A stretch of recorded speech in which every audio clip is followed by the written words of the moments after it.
เนาะเบรกสู่ตลาดไปเลยมาเบิ่งเนาะ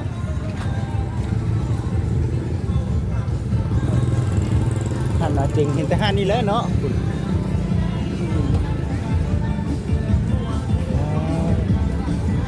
มีแต่รถตุกๆเนาะมีแต่แนวอยากได้พี่น้องเอ้ยเนาะ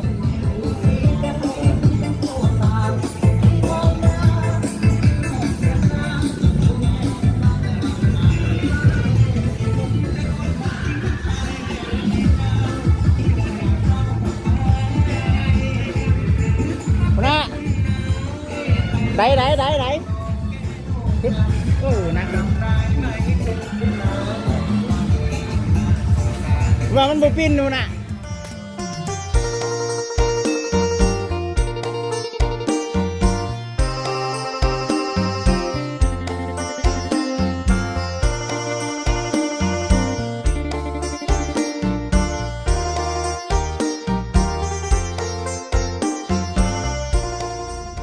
โอเคพี่น้องเอ้ยเนาะตั้งกล้องก่อนเนาะ ตั้งกล้องคุยกับ FC ก่อนตัวนี้กำลังอวยหน้าเนาะกลับมาสีเมื่อบ้านพุ่นแหละพี่น้องเอ้ยกำลังสีเมื่อมาแต่บ้านสางแก้วเพิ่นบ้านน้องดาวบ้านน้องเถือทองน้องไซล่าน้องไม้เนาะน้องจ้อยหมู่บ้านเพิ่นนั่นแหละมันนี่ก็ได้ไปกับบ่ได้อันนั้นดอกพี่น้องเอ้ยไปกับบ่ได้อีหยังหลายเพราะว่าทั้งบ้านน้องๆเพิ่นมีงานบุญน้องๆเพิ่นก็ไปงานบุญ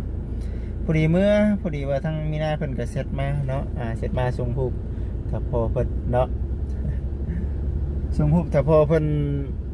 คนบกตัวเก่าเนาะมาห่มตัวใหม่เพราะว่าบ่จิตได้สั่งบกเนาะบกน้ำแน่ปูนเด็กเนาะเสาเกี่ยมไว้พุกห่านใหม่พี่น้องเอ้ยคือดังที่บ่จิตเคยบอกเคยว่าเนี่ยแหละบดไปอยู่ในหาล้านเนาะบดไปอยู่ในหาล้านกระจายเพิ่นไปแต่2 ล้านส่วน3 ล้านก็ทั้งเอ้ยเพิ่นบอกว่าหาได้จึงเอามาให้ได้น้องเด้อเพิ่นว่าได้เพิ่นว่าเพิ่นเชื่อใจบ่จิตเพิ่นว่า คันว่าเชื่อใจก็เดียวทั้งนั้นหาก็เด้อว่าซั่นขายปลาทูขายเก็บเล็กเก็บน้อยไปก่อนว่าซั่นน่ะนะผู้ใดมื้อหน้ามื้อไหนผู้ใดหาได้หามีจึงคอยทยอยให้เพิ่นแต่ว่ายังหลายอยู่ดอกแห่ทรายก็ยังทันได้พี่น้องเอ้ยก็เลยว่าเอ้าก่อนสีเมื่อเนาะทั้งบ่จิตเองมีภารกิจเนาะสืบต่อจากทางบ่เวียงเพิ่นพอดีว่าทางบ่เวียงเนาะเพิ่นได้เอาไดเนาะไดน้ำไดของน้องดาวเนาะพี่น้องเอ้ยฝากมาอยู่ในรถในเด้อบ่จิตเด้อว่าซั่นให้บ่จิตแก่มาหั่นซ่อมแปลงว่าไดมันบ่ปิ้นทางบ่เวียงว่าหั่นนะบ่เวียงเพิ่นเมื่อก่อนเดี๋ยวบ่จิตสิเอามาไว้อยู่หั่นเขาเจ้าพี่น้องเอ้ยบ่จิตเองก็เดี๋ยวสิไปป้าไว้หั่นแหละเท่าเงินข้ามกำแก้วก็เดี๋ยวบ่เวียงเพิ่นสิเคลียร์เองพี่น้องบ่จิตเอาใส่รถบ่จิตมาก็เอาไปไว้ให้เพิ่นว่าแปลงเด้อมันแปลงได้บ่เท่านั้นแหละบ้านน้องดาวเนาะเดี๋ยวสิมีนะเว้านำแน่พี่น้องเอ้ยมีเรื่องของทางน้องดาวน้องจ้อยน้องไม้3ท่านเพิ่นนี่แหละพี่น้องเอ้ยมีแนวสิว่าอยู่เดี๋ยวเอาอันนี้ไปอันนั้นก่อนเนาะเอาไปไว้อยู่ห้านเขาก่อนพี่น้องเลย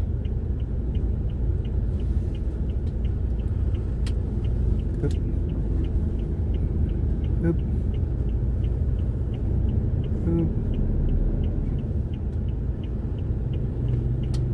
ไว้นี่แหละมานี่แหละพี่น้องเป็นหนึ่งเด้อเนาะ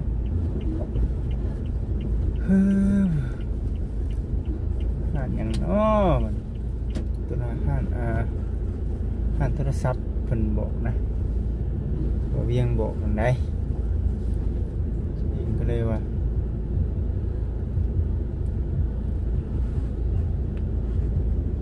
อันนี้ก่อนเป็นยังไงเนาะ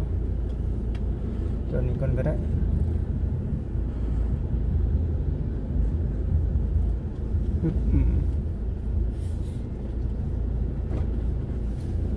กระทางเลยมึง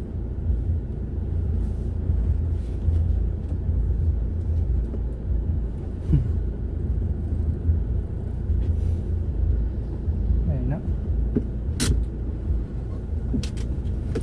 เดี๋ยวสิไปเบิ้งว่าสิเป็นจังใดเนาะนี่เด้พี่น้องเอ้ยมาฮอด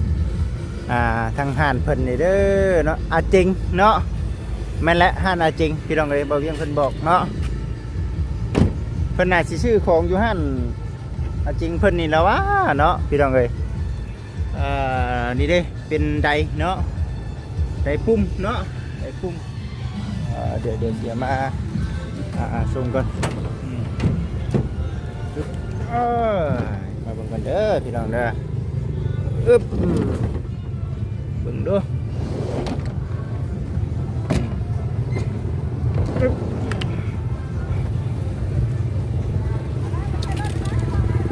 นี่พี่น้องเอ้ยเนาะเบรกสู่ตลาดเลยมาเบิ่งเนาะ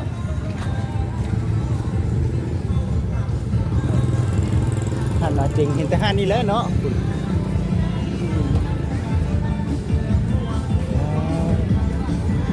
มีแต่รถตุกๆเนาะมีแต่แนวอยากได้พี่น้องเอ้ยเนาะ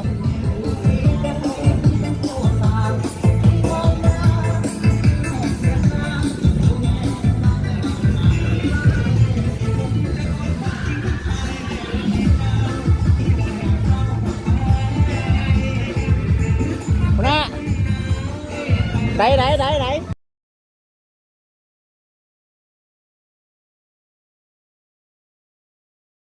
ว่ามันบ่ปิ้นนู่นน่ะ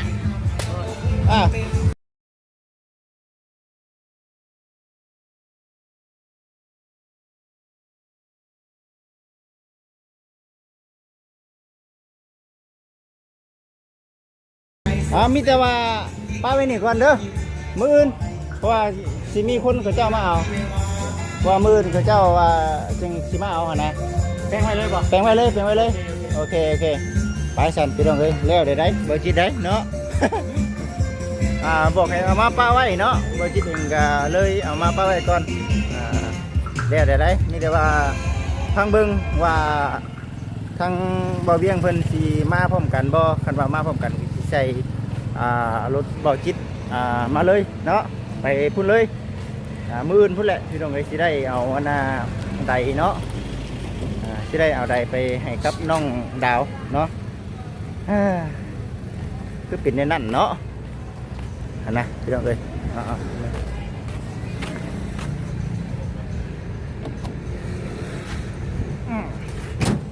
เดินทางต่อบัดนี้ก็ได้เนาะเดินเด้อพี่น้องเด้อ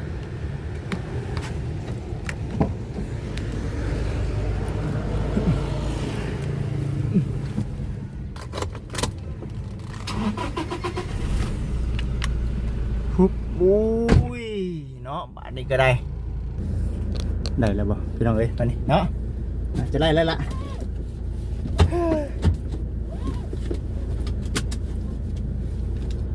มาเวียงเพิ่นบอกให้เอามาป้าไว้บ่จิตเอง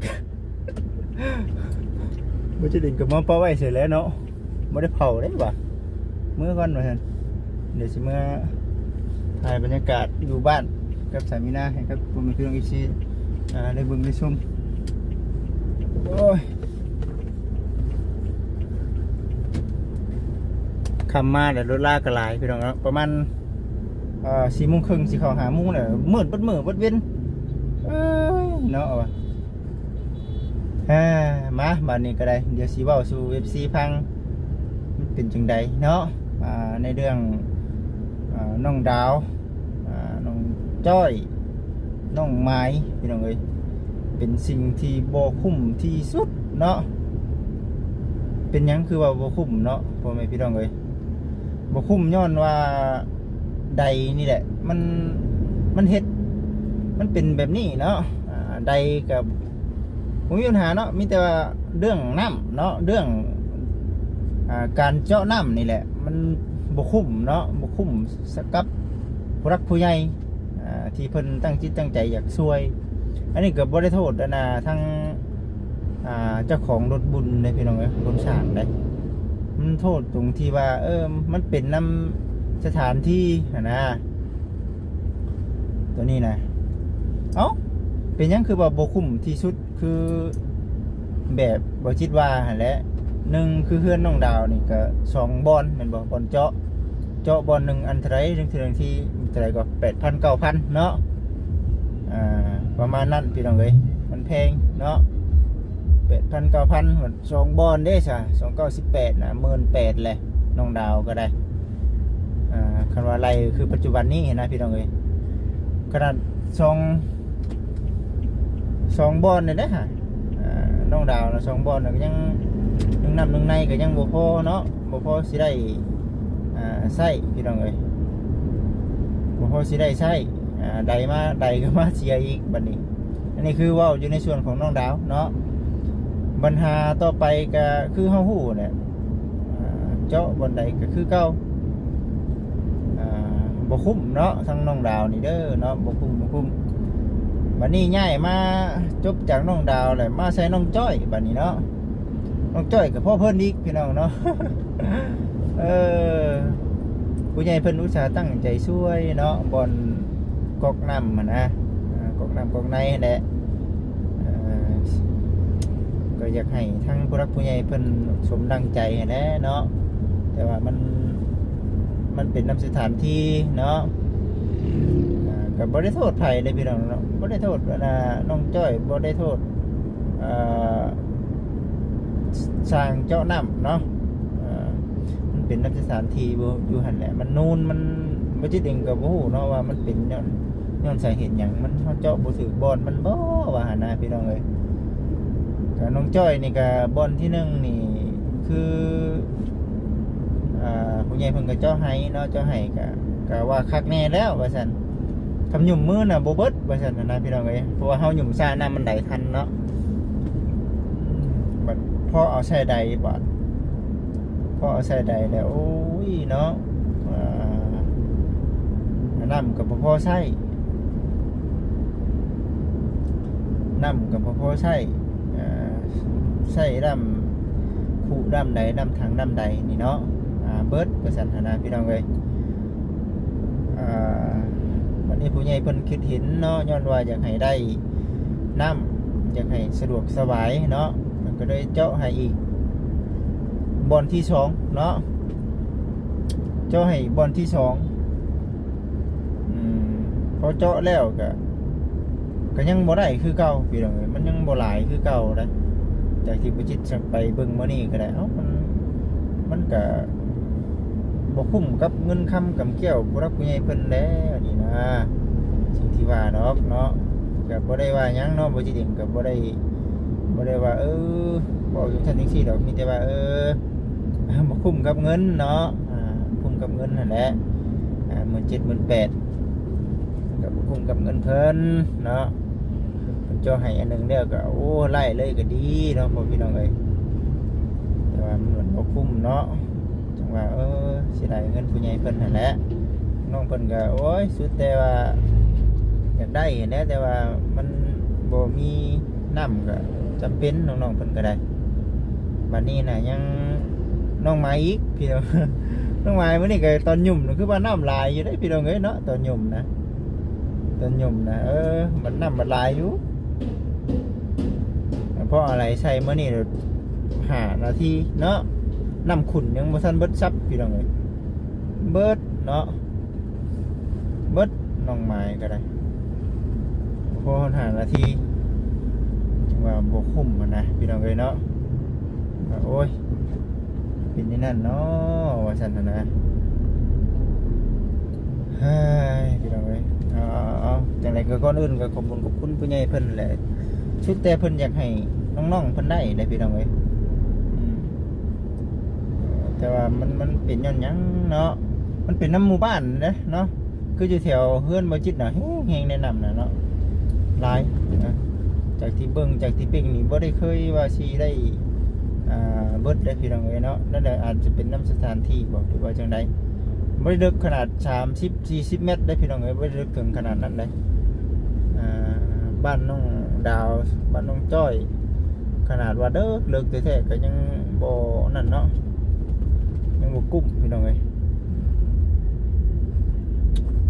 ยังบ่กุ้มว่าซั่นยังลำบากเตรียมตัวดินสงกรานต์นะโอ้ยทางนั้น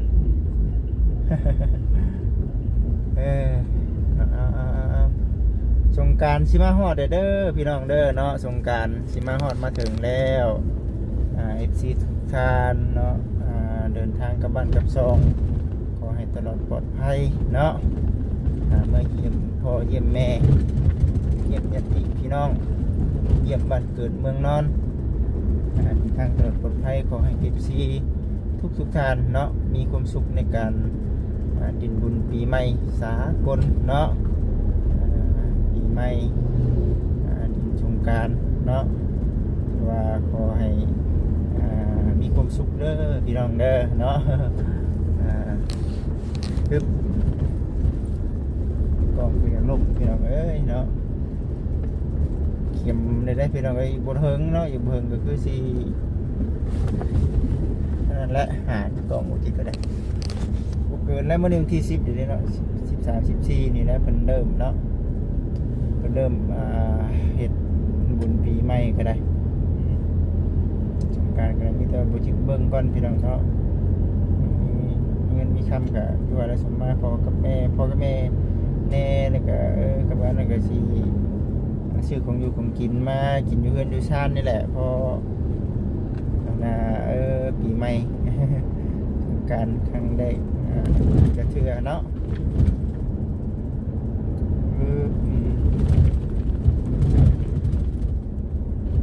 จังว่าพี่น้องเลยว่าไปผู้เดียวมื้อนี้ก็ได้